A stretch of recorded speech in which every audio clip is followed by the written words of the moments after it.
There are places on this earth that feel wrong. Not evil in the obvious sense, not haunted in the way movies portray.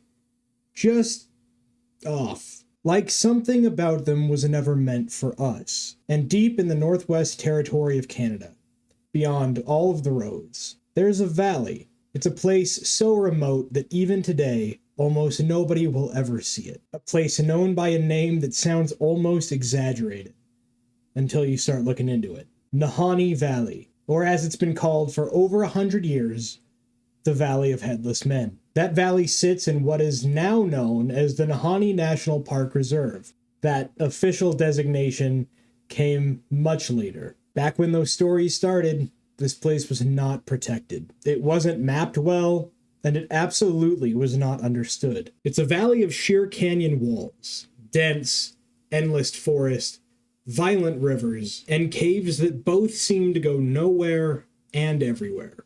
It's the kind of place where even experienced outdoorsmen can get turned around. And worst of all, it's the kind of place that if something happens, you're not going to be found. And so tonight on Dead Range, we're going to be talking about the Nahanni Valley and how it got the nickname the Valley of the Headless Men.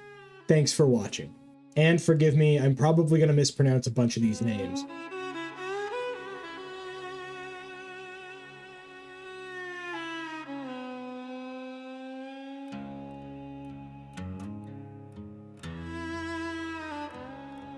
Long before the settlers arrived, the Dene people who lived in the region already knew about this valley, and they did their best to avoid it. They spoke of a tribe called the Naha, or Naha, a people described as mountain-dwelling, massive, and violent attackers. And once they were done with you, they would disappear back into the wilderness. And here's a little detail that stuck with me. They weren't only feared. They were described like something rather than some people. Definitely something not entirely normal. And suddenly, the tribe vanished. No explanation, no trace of them. They were just gone. But the valley itself didn't change. In the early 1900s, gold fever reached even into the most remote places. Prospectors started pushing into Nahanni Valley. Now I need you to understand, these were men who weren't alien to hardship. They were men who knew how to survive, and they were men who didn't scare easily. And two of the prospectors who went into the valley were the McLeod brothers. Frank and Willie McLeod went into that valley looking for gold. Years later, their bodies were discovered. Their camp was undisturbed, their sleeping bags were still in place. There weren't even any signs of a struggle, but both of those men were missing something pretty important: their heads. Now, the McLeod brothers weren't the only ones. Over the years, more stories started to come to the surface, and whether it be prospectors, explorers, or trappers, their story all ended the same. While there were some that just vanished entirely, others were found, and they were found in ways that didn't make any sense. One of the stories included a man who was discovered frozen near his campfire, with his matches still in hand. It was like he died in the middle of an action, and stayed like that. Another body was found miles from where it should have been, with no tracks leading in and no tracks leading out. And then there were the cases that never made any headlines, the ones that only existed as rumor. And so, as would be the natural thing to do, people started to ask some questions, namely, what could have caused something like this?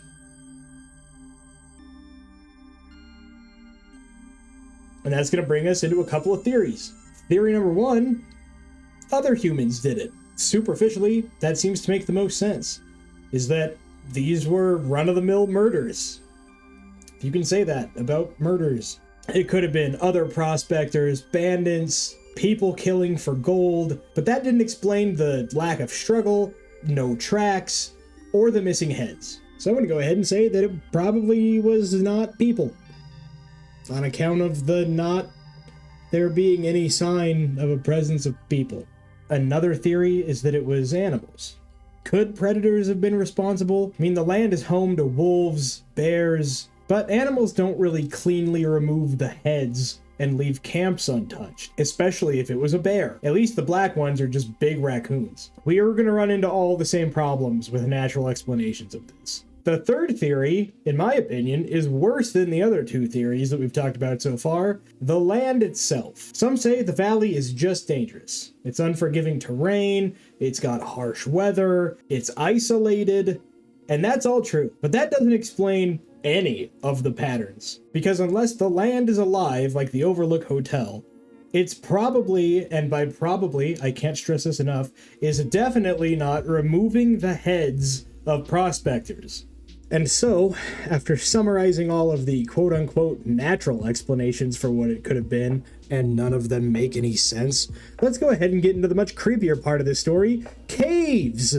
Who wants to go spelunking? As mentioned, the Nahanni Valley is absolutely full of caves. Hundreds of them. Some of them are mapped, most of them are not. And some of these caves go really, really deep. That's what she said! And, as most caves go, there are always stories of strange sounds emanating from the inside. There are other reports of warm air flowing out of them during the wintertime, and if you were ever ill-informed enough to try to explore one of these cave systems, you'd realize that the tunnels go much, much further than you would like to. Now, some people believe that these cave systems are connected to something bigger than what we understand. And if you've watched Dead Range for a few videos now, you already know where this kind of thinking is going to lead. Now we're going to get into the fun stuff. Supernatural things. Because there are a lot of people who believe that the valley isn't only dangerous. They believe that it's currently occupied. Oh, someone is in here! Stories describe shadow figures moving along the ridges, voices devoid of a body, and the feeling of being watched. Some people connect that back to the tribe that we discussed before. Others, though, suggest it's something ancient. Much, much worse. Something tied to the idea of giants or watchers as described in the Bible, and whether or not you want to take that literally or symbolically, those stories all seem to point in the same direction. Now, if you remember my video on the Nephilim, it sure seems like a lot of different cultures have stories about really big people who keep killing other people and are just monstrous, half supernatural entities. So I'm going to go ahead and say that there's some credibility there. Because people go into the valley, and something about it doesn't let all of them come back. Today, the Nahanni Valley is part of a protected national park. Access is controlled and travel is limited, and yet, even now, there are reports. Hikers who feel they're being followed, experienced outdoorsmen who suddenly become disoriented, and moments where the wind blowing through the trees and the animal sounds of the forest halt entirely. And if you've ever spent time out in the wilderness, you know that when the forest gets quiet, it's not peaceful. It's a warning. So, what is the Nahanni Valley? Is it a series of coincidences? Is it people's imagination running amok? Is it just a harsh environment claiming lives? I mean, after all, couldn't it just be a collection of exaggerated stories? Maybe, but here's the problem. Those stories span decades. Different people, different backgrounds, all of them coming from different experiences, and yet they all describe the same thing. A place that feels wrong, eerie, like something's watching them. The Nahanni Valley doesn't need to prove anything to anyone. It doesn't need to explain itself. And maybe the reason it's so unsettling is because deep down, we recognize something off about it. We realize that there are places in this world where we are not in control. Places like that where the wilderness isn't just dangerous, it's watching. And if you ever find yourself on the edge of that valley, looking down into it, you might want to ask yourself one question. Is it worth finding out why they called it the Valley of the Headless Man?